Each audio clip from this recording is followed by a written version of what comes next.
ये वचन है सदा सारे जहां के लिए, कहानी है हमेशा जो सच। सुपर बुक होज़ाना गा होज़ाना, ये वचन है सुपर बुक। होज़ाना गा होज़ाना, ये वचन है सुपर बुक। होज़ाना गा होज़ाना, ये वचन है सुपर बुक। पहला पाठ सामुएल का दूसरा ग्रंथ, अध्याय 1 पद संख्या 1 से 4, 11 और 12, 19 पद संख्या 23 से 27। साउल की मृत्यु के बाद दाऊद ने अमलेकियों को हराकर सिकलग में 2 दिन बिताए। तीसरे दिन साउल के शिविर से एक आदमी आया। उसके कपड़े फटे हुए थे और सिर पर मिट्टी डाले हुए था। उसने दाऊद के पास पहुंचने पर मुंह के बल गिरकर उसे दंडवत किया। दाऊद ने उससे कहा, कहां से आ रहे हो? उसने उत्तर दिया, मैं इस्राएलियों के शिविर से भाग निकला हूं। दाऊद ने पूछा, क्या हुआ, मुझे बताओ। उसने कहा, सेना रणभूमि से भाग गई और बहुत से लोग मर गए। साउल और उसके पुत्र योनातान की भी मृत्यु हो गई। दाऊद ने अपने कपड़े फाड़ डाले और उसके साथ के सब लोगों ने ऐसा ही किया।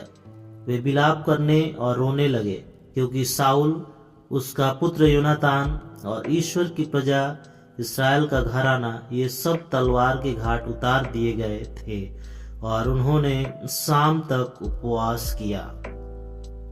साउल और योनातान इस्राएल के गौरव पर्वत पर मारे गए। वीर योद्धा कैसे मारे गए? साउल और योनातान सौम्य और परम प्रिय, जीवन में और मरण में भी अलग नहीं हुए। वे गरुड़ों से भी अधिक द्रुतगामी थे, सिंहों से भी अधिक शक्तिशाली थे। इस्राएल के पुत्रियों, साउल पर विलाप करो। वह तुम्हें सुंदर किरमिजी और छालटी पहनाते थे। वह तुम्हारे वस्त्र पर स्वर्ण आभूषण सजाते थे। वीर योद्धा युद्ध में कैसे मारे गए? योनातान, तुम युद्ध में खेत आए और पर्वत पर निर्जीव पड़े हुए हो। भाई योनातान, तुम्हारे कारण मेरा हृदय भारी है। मैं तुमको बहुत प्यार करता था। स्त्रियों के प्रेम की अपेक्षा तुम्हारा प्रेम मेरे लिए अधिक मूल्यवान था। वीर योद्धा कैसे मारे गए? युद्ध के अस्त्र शस्त्र कैसे नष्ट हुए? प्रभु की वाणी। ईश्वर को धन्यवाद। संत मार्कुस के अनुसार पवित्र सुसमाचार, अध्याय 3 पद संख्या 20 और 21। वे घर लौटे और फिर इतनी भीड़ एकत्र हो गई कि उन लोगों को भोजन करने की भी फुर्सत नहीं रही। जब ईसा के संबंधियों ने यह सुना तो वे उनको बलपूर्वक ले जाने निकले, क्योंकि कहा जाता था कि उन्हें अपनी सुध बुध नहीं रह गई है। प्रभु का सुसमाचार। ख्रिस्त प्रभु की जय। सबको जय यीशु। ख्रिस्त में प्यारे भाई और बहनों, यदि कोई व्यक्ति सालों तक आपकी जान के पीछे पड़ा हो, आपको घर से बेघर कर दिया हो और जंगलों में छिपने पर मजबूर कर दिया हो, और अचानक आपको खबर मिले कि वो व्यक्ति मर गया है, तो आपकी पहली प्रतिक्रिया क्या होगी? शायद हम में से अधिकांश लोग राहत की सांस लेंगे। शायद हम कहेंगे, चलो बला टली, अब मैं चैन से रह सकूंगा।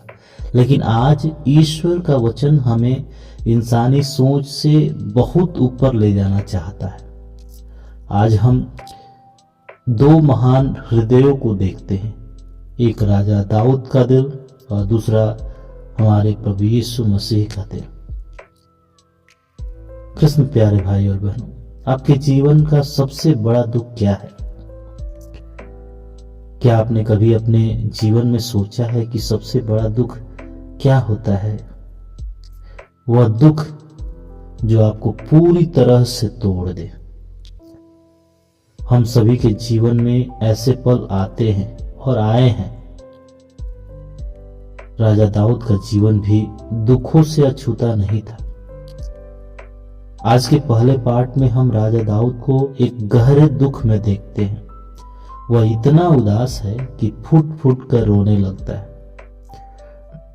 दाऊद का सबसे बड़ा दुख उसका बेटा अबशालोम की मृत्यु, जो उसके विरुद्ध था। दूसरा बड़ा दुख बत्शेबा का नवजात शिशु की मृत्यु। लेकिन आज धर्म ग्रंथ हमें एक अलग ही दुख के बारे में बताता है। यह दुख है इज़राइल के राजा साउल और दाऊद के परम मित्र योनातान की मृत्यु का। कृष्ण प्यारे भाइयों बहनों, दाऊद का तीसरा बड़ा दुख उसके दोस्त योनातान की मृत्यु थी। शायद आप सोच रहे होंगे, और यह सवाल उठना भी जायज है, कि जब साउल और योनातान युद्ध में मारे गए तो दाऊद वहां क्यों नहीं था? वह युद्ध भूमि में क्यों नहीं गया था? क्या वह आराम कर रहा था? नहीं, इसके पीछे एक बहुत बड़ा कारण था। हम जानते हैं कि राजा दाऊद की जान खतरे में थी। साउल ईर्ष्या के कारण राजा दाऊद की जान लेना चाहता था। हम इन दिनों पहले पार्ट में सुनते आ रहे हैं कि किस तरह साउल राजा दाऊद के पीछे पड़ा हुआ है कि कब उसे मार दे। इसलिए वो अपनी जान बचाने के लिए इज़राइल छोड़कर अपने शत्रु फिलिस्ती देश में शरण लेता है, क्योंकि दाऊद जानता है कि यदि मैं अपने देश में कहीं भी रहूंगा तो साउल मुझे खोज लेगा और मार डालेगा। तो इसलिए फिलिस्तियों के देश में राजा आकीश के यहाँ जाकर शरण मांगता है। आकीश के झूठ बताता है कि उसे इस्राएलियों से दुश्मनी हो गई है और उसके विरुद्ध लड़ाई लड़ रहा है, और साउल भी उसे मार देना चाहता है। वह उसकी जान के पीछे पड़ा है। इसलिए फिलिस्ती के राजा आकीश ने सिकलग में रहने के लिए घर दिया। जब फिलिस्तियों का इज़राइल से युद्ध छिड़ा, तब राजा आकीश ने दाऊद से कहा कि तुम्हें हमारे साथ इज़राइल के विरुद्ध लड़ना होगा। जरा सोचिए दाऊद की उस स्थिति को। अगर वह मना करता तो फिलिस्ती उसे मार डालते, और अगर वह हाँ कहता तो उसे अपने ही लोगों और अपने मित्र योनातान के विरुद्ध तलवार उठानी पड़ती। वह भारी दुविधा में था। वह युद्ध के लिए तो निकला, लेकिन यहीं पर ईश्वर का हस्तक्षेप होता है। फिलिस्तियों के अन्य सरदारों ने दाऊद को देखा और राजा आकीश से कहा, इस इब्रानी को वापस भेज दो। कहीं ऐसा ना हो कि युद्ध के बीच यह हमारे खिलाफ हो जाए और हमारा ही सिर काट दे। इस प्रकार ईश्वर ने दाऊद को उस पाप से बचा लिया कि उसे अपने ही राजा और मित्र के खिलाफ लड़ना पड़े। उसे युद्ध से वापस भेज दिया गया। जब राजा दाऊद आया तो उसने अमलेकियों को हराया, जिन्होंने उनके नगर को लूटा था। और जब वह अमलेकियों को हरा कर लौटा, तब उसे यह मिला कि राजा साउल और उसका प्रिय मित्र योनातान युद्ध में वीरगति को प्राप्त हुए हैं। कृष्ण प्यारे भाई और बहनों, अब यहां दाऊद के चरित्र की सबसे बड़ी खूबी निखर आती है। साउल ने दाऊद को क्या नहीं किया। दुख, तकलीफ और मौत का डर। साउल उसकी जान की दुश्मन था। आम इंसान होता तो खुश होता कि चलो दुश्मन मरा, अब मैं राजा बनूंगा। लेकिन दाऊद ने अपने कपड़े फाड़ लिए, उपवास किया और विलाप किया। उसने साउल की बुराइयों को याद नहीं किया, बल्कि उसकी अच्छाइयों का बखान किया। उसने याद दिलाया कि कैसे साउल ने इस्राएल को समृद्ध किया था, कैसे उसने बेटियों को आभूषण दिए थे। दाऊद ने कि हमें अपने शत्रुओं में भी ईश्वर का अभिषेक देखना चाहिए। उसने नकारात्मक को छोड़कर सकारात्मक को चुना।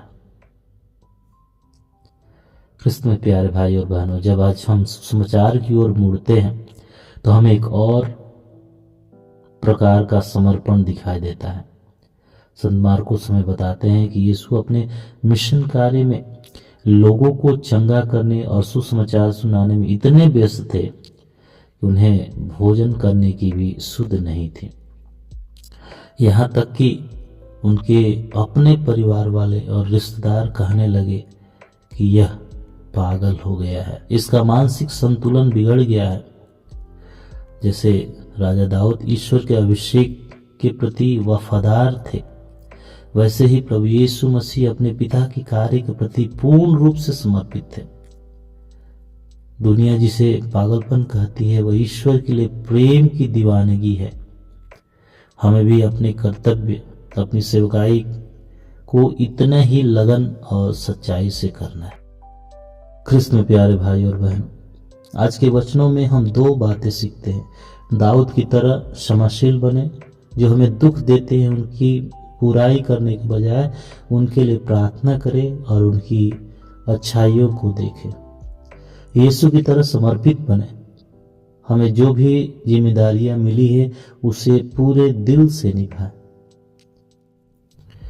प्यारे भाई और बहनों, मैं आशा करता हूं कि आज का यह मनन चिंतन आपके आध्यात्मिक जीवन के लिए आशीष का कारण बना हो।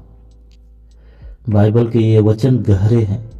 यदि आपके मन में इस प्रकार को लेकर कोई सवाल हो तो कमेंट बॉक्स में जरूर लिखें, मैं उत्तर देने की पूरी कोशिश करूंगा। आइए हम एक क्षण मौन हो जाए और प्रभु से प्रार्थना करें।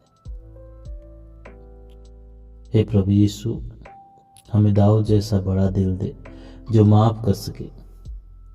हे प्रभु यीशु, आप जिस तरह अपने कार्यों में, अपन मिशन कार्य में मजबूत थे, हमें भी वैसा ही जज्बा दे जिससे कि हम अपने सेवा कार्य में, अपने प्रतिदिन कार्यों में हम सब कुछ न्यौछावर कर सके। पिता और पुत्र और पवित्र आत्मा के नाम पर आमीन।